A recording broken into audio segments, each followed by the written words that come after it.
마태복음에는 천국이라는 단어가 무려 32번이나 나옵니다.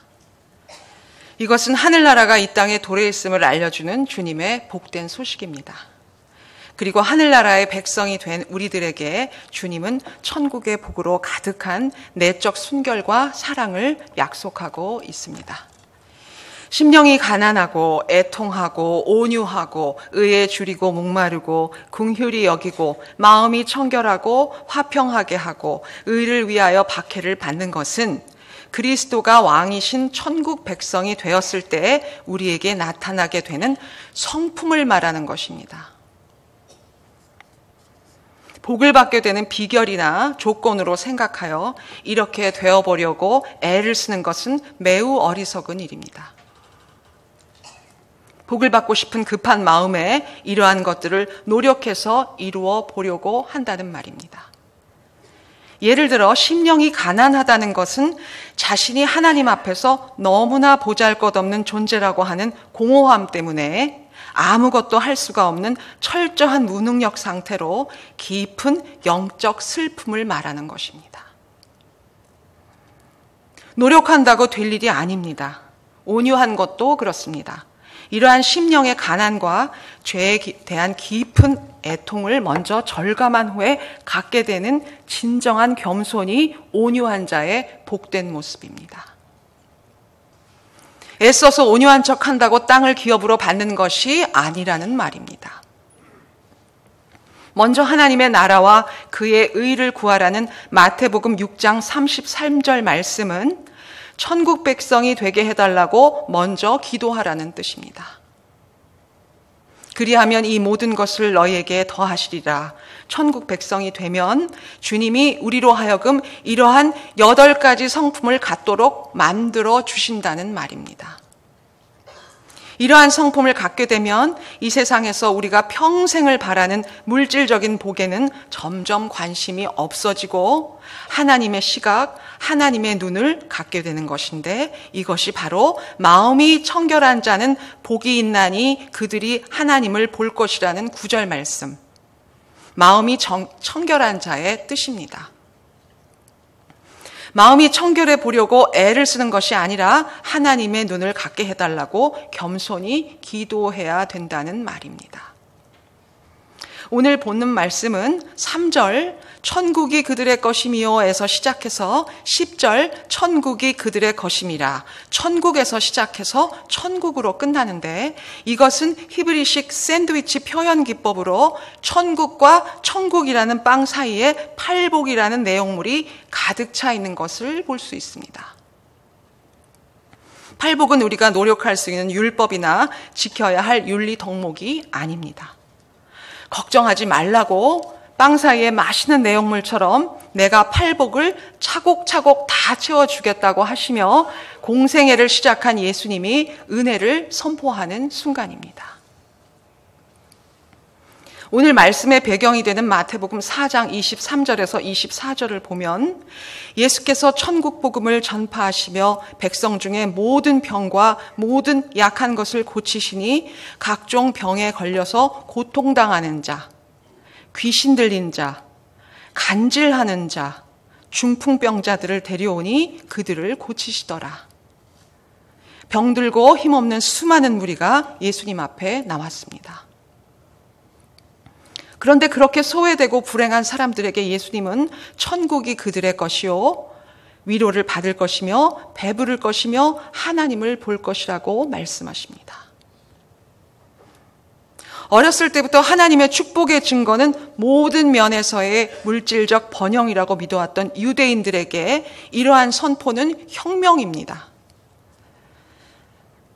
하나님의 율법을 잘 지키면 하나님께서 번영과 풍요를 주신다고 믿어왔습니다. 돈과 권력을 얻은 사람들은 내가 하나님의 율법을 잘 지켜 복받았다고 목에 힘을 주었고 그렇지 못한 사람들은 주눅이 들어 허덕이며 살고 있었던 것입니다. 주님이 팔복을 선포하기 이전에 누가 심령이 가난한 자를, 애통하는 자를, 의를 위하여 박해받은 자를 지상에서 축복받은 자로 혹은 행복한 자로 생각했겠습니까? 당시 주님의 말씀을 듣는 자들은 유대인들이었는데 그들은 모두 충격에 휩싸였을 것입니다. 모두들 번영과 풍요가 인간을 구원한다고 생각했습니다. 그러한 생각은 지금도 크게 변하지 않았습니다. 신앙생활을 열심히 하면 모든 재앙으로부터 안전하게 우리를 보호해 주시고 행복하게 살게 해 주실 거라는 소망은 우리 모두의 마음속에 뿌리 깊게 박혀 있는 생각입니다. 우리들이 받고 싶어 하는 복도 사실은 세상 사람들이 원하는 것과 거의 같습니다. 돈, 건강, 풍요와 행복입니다. 그래서 하나님을 믿으면서도 안 믿는 사람들과 똑같은 이유로 불행합니다. 세상 사람들은 그 모든 복을 인간적인 방법으로 이루려 한다는 것이고 우리는 하나님께 기도해서 얻으려 한다는 차이가 있을 뿐입니다. 복을 달라는 우리의 명분은 하나님의 영광을 위해서라는 것입니다. 우리가 잘못된다고 하나님의 영광을 가린다는 것은 무슨 논리에서 나온 것일까요? 오늘 말씀에서 나오는 불쌍한 사람들이 하나님의 영광을 가린다면 예수님이 천국을 소유한 자들이라고 하셨을까요? 우리 모두 표현은 안 해도 많은 복을 종류별로 다 받고 싶은 것이 솔직한 심정입니다. 성경에서의 복은 세상에서 말하는 복과는 전혀 다르다는 것을 알 수 있습니다. 산상설교의 앞부분을 장식하는 팔복은 이렇게 하면 복을 받는다라는 의미로 해석되기 쉽습니다. 이 불행한 상황을 복받는 비결로 생각하여 심령이 가난해지려고 애를 쓴다거나 온유하고 애통하는 사람이 되어보려고 자기 성향을 고쳐가면서 인간적인 노력을 기울입니다. 복을 받고 싶어서 구절들을 열심히 공부하고 공식화하여 적용해 보려고 하는 시도들이 있는데 그것은 잘못된 것입니다. 심령이 가난해지는 것이, 애통하는 것이 애쓴다고 노력한다고 될 일이 아니라는 건 우리 모두 잘 알고 있습니다. 이러이러하게 살면 복을 받는다라는 말이 아니라 하늘의 복을 받아 천국 백성이 된 사람들은 이렇게 살아간다라는 말입니다. 반대로 말해야 합니다. 복이 있는 자여 그대는 심령이 가난하게 될 것이다. 이 순서가 맞습니다. 8가지 복이 아니라 복받은 8가지 증거라고 봐야 합니다. 이 증거들을 통해 우리가 하나님의 복을 받은 사람인지 아닌지를 깊이 묵상해야 할 것입니다. 부모라면 누구나 그렇듯이 자녀가 행복하기를 바랍니다. 그런데 하나님이 우리 부모라는 것을 모르고 삽니다. 자연재해나 어려움이 생깁니다. 그런 재난 등을 피하고 무병장수, 부귀영화를 누리고 싶습니다. 그것만이 복이라고 생각합니다. 그래서 신을 만들어 섬깁니다. 치성을 드려 잘 보여 복을 받으려고 합니다. 여호와 하나님도 그런 식으로 섬기고 있습니다. 그것이 가장 큰 우리의 잘못입니다. 오늘 읽은 본문 말씀은 천국에 들어가기 위하여 필수적으로 요구되는 그리스도인의 의의 기준과 조건, 그리고 이러한 것을 갖췄을 때 비로소 천국을 소유하는 사람이 된다는 말이 절대로 아닙니다. 하나님을 깊이 묵상하고 천국을 소유하면서 변하게 되는 나의 존재, 우리의 영적 상태에 대한 설명입니다. 구원받은 자로서 지켜야 할 윤리강령이 아닙니다. 심령이 가난하고 온유하고 애통해야 복을 받는다는 이야기가 아닙니다. 하나님의 은혜로 천국의 복을 받은 사람은 너무도 자격 없음을 통감하며 심령이 가난해지고 되풀이되는 죄성으로 인하여 애통함을 감출 길이 없다는 말씀입니다. 하나님, 저는 정말 죄인입니다. 저를 어떻게 하면 좋습니까?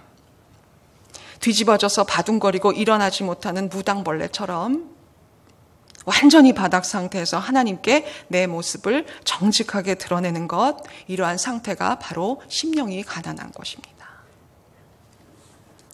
그리고 이렇게 심령이 가난한 자가 천국을 살고 주님이 주시는 복으로 가득한 사람의 모습이라는 것입니다. 예수님이 우리에게 가르치시려는 복은 무엇일까요? 성경에서 말하는 진실한 복은 하나님 앞에서 내 존재가 바뀌는 것입니다. 우리는 환경을 바꾸어 달라고 그러면 나는 행복한 복덩어리가 될 거라 스스로 믿고 힘주어 기도하지만 하나님 앞에서의 내 존재의 보잘것없음을 깨닫기 전까지는 그래서 얼마나 눈물로 감사해야 하는지 모른다면 우리는 살면서 끊임없이 불행할 것입니다. 그러나 자신의 환경보다 바꾸기 어려운 것이 자신의 존재입니다. 사람은 절대 변하지 않습니다. 하지만 바뀌게 할 수 있는 것이 있는데 그것이 바로 예수님의 십자가입니다. 이 죄사함은 우리로서는 그냥 받을 수밖에 없는 불가항력적인 것입니다. 이 십자가의 능력으로 우리는 죄로 인하여 불행한 이전의 나를 죽이고 예수의 삶과 능력과 힘으로 다시 살아납니다. 팔복 가운데 있는 사람들은 다들 너무 힘든 사람들이었습니다. 너무 힘들어서 주님이 옆에 안 계시면 살 수가 없는 사람들입니다. 결국 예수님이 옆에 있어서 천국을 사는, 천국을 소유한 사람들입니다. 이렇게 팔복은 복을 받기 위한 공식이나 조건이 아니라 예수님이 옆에 있고 천국이 옆에 있는, 그래서 복으로 가득한 사람들에 대한 설명이라는 말입니다. 결국 주님과 함께 있는 것이 천국이라는 말입니다. 지금 사는 게 너무 어렵고 힘드시다면 이미 천국 안에서 주님과 함께 있다는 것을 믿으셔야 합니다. 이사야 66장 2절에서 말씀하십니다. 무릇 마음이 가난하고 심령에 통회하며 내 말을 듣고 떠는 자, 그 사람은 내가 돌보려니와. 애통하는 자는 복이 있나니 어느 세대나 사람들은 돈이 많고 명랑한 자를 행복한 사람이라 생각하지만 예수님은 슬퍼하는 자가 행복하다고 하시며 세상의 논리와는 전혀 다르게 말씀하십니다. 여기서 말하는 슬픔은 영적인 슬픔입니다. 누가복음 7장 38절에 나오는 그 죄 많은 여인은 울며 눈물로 주님의 발을 적시고 자기 머리털로 닦고 그 발에 입 맞추고 향유를 부으면서도 차마 고개를 들 수가 없었습니다. 주님의 십자가를 생각하면서 이 여인처럼 자신의 죄 때문에 우리가 눈물을 흘려본 적이 있는지 깊이 생각해 보아야 할 것입니다. 신실한 성도란 하나님을 만난 후에도 여전히 남아있는 마음의 나쁜 생각들, 본질적인 죄성을 보고 마음 아프게 우는 자들입니다. 온유한 자는 복이 있나니, 온유는 자신의 심령의 가난함과 죄 때문에 깊이 애통한 마음으로 눈물을 흘려본 사람들이 가질 수 있는 영적 상태입니다. 자기를 보며 절망하고 자아가 완전히 부서져 처절하게 애통해하면서 자연스럽게 남을 향해서는 겸손해지고 부드러우면서 따뜻해지는 것을 말합니다. 자아의 철저한 부서짐이 없이 온유하다면 그것은 연극입니다. 다른 사람이 아무리 나쁜 말을 하고 심지어 악의에 찬 조롱을 퍼부어도 그대로 받아들입니다. 자기를 주장하지 않고 자기 연민에 빠져 지나치게 민감하게 굴지 않고 오히려 어떤 말일지라도 상대방의 이야기를 들으려고 노력합니다. 자아가 죽은 상태라서 귀를 열고 다른 사람의 말을 수용할 수가 있습니다. 부드러우나 매우 강한 영적 자질입니다. 이러한 온유함이 교회 안에 가득하다면 화평케 되는 것은 너무도 자연스러운 일입니다. 마음이 청결한 자는 복이 있나니, 마음이 완전히 청결한 사람이 어디 있습니까? 주님의 십자가로 하나님이 우리의 죄를 다 사하셨으니 그 은혜로 우리가 청결함을 입었을 뿐입니다. 하나님으로부터 받은 그 청결함으로 내 중심을 온전히 순수하게 하나님께 드리는 것입니다. 마음의 청결은 하나님의 눈으로 세상을 바라보는 것을 말합니다. 하나님의 길을 볼 수 있는 눈입니다. 하나님의 관점이 보이고 하나님의 입장이 보이는 것입니다. 그래서 마음이 청결한 자는 하나님의 눈을 갖게 되는 복을 누린다는 말입니다. 의에 줄이고 목마른 자는 복이 있나니, 의에 줄이고 목마르다는 것은 하나님의 사랑과 그분의 얼굴을 간절히 원한다는 것입니다. 여기서 말하는 의는 하나님의 의입니다. 하나님의 의를 말하는 것입니다. 자기 의를 말하는 것이 아닙니다. 하나님으로부터 해답을 얻고 싶고 어떤 변화를 갈구하게 되는 복입니다. 세상에서는 명문대를 나오면 성공한다고 하고 사람들에게 인정받기 위해서는 돈과 권력, 지위가 있어야 한다고 속삭이지만 우리에게는 하나님이 아니면 절대로 채워지지 않은 그 무엇이 있어야 한다는 말입니다. 의는 일반적인 정의의 개념이 아니라 하나님과의 관계성에서 오는 의를 말하는 것입니다. 하나님과 바른 관계에 머물기를 진정으로 사모하는 것입니다. 바울은 다메섹에서 주님을 만나기 전에 자기의 의가 목숨처럼 중요했던 사람입니다. 자신이 중요한 존재임을 증명하려고 하나님까지 동원하여 맹세하고 그리스도인들을 잡으러 다녔습니다. 그러다가 다메섹 도상에서 예수님을 만났습니다. 그 후로 완전히 예수님 한 분만을 사랑하게 되었습니다. 그러자 그렇게 중요하게 내세웠던 자신의 신분, 학벌, 신앙, 가문, 그 모든 것들이 배설물로 보였습니다. 자신이 얼마나 하찮은 존재인지 알게 되었습니다. 세상에 중요한 사람은 단 한 명도 없습니다. 그러나 중요한 일은 있습니다. 바로 그리스도 안에서 새롭게 태어나는 것입니다. 긍휼히 여기는 자는 복이 있나니, 긍휼은 영혼을 불쌍히 여기는 마음입니다.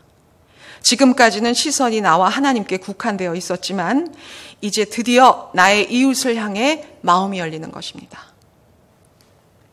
신앙생활은 철저히 익명성이 보장되면서 옆에 사람과는 아는 척도 하지 말고 빨리 집에 가야 한다고 생각했던 사람이 바로 저였습니다. 괜히 봉사니 뭐니 하면서 사람들과 어울리면 쓸데없는 구설수에 휘말리고 사는 게 골치 아파진다고 생각했던 사람이 바로 저였습니다. 하나님과 오붓하게 단둘이서만 진리를 주고받으면 되는 거라고, 조용한 묵상만이 세련된 현대인의 신앙생활이라고 생각했던 사람이 바로 저였습니다.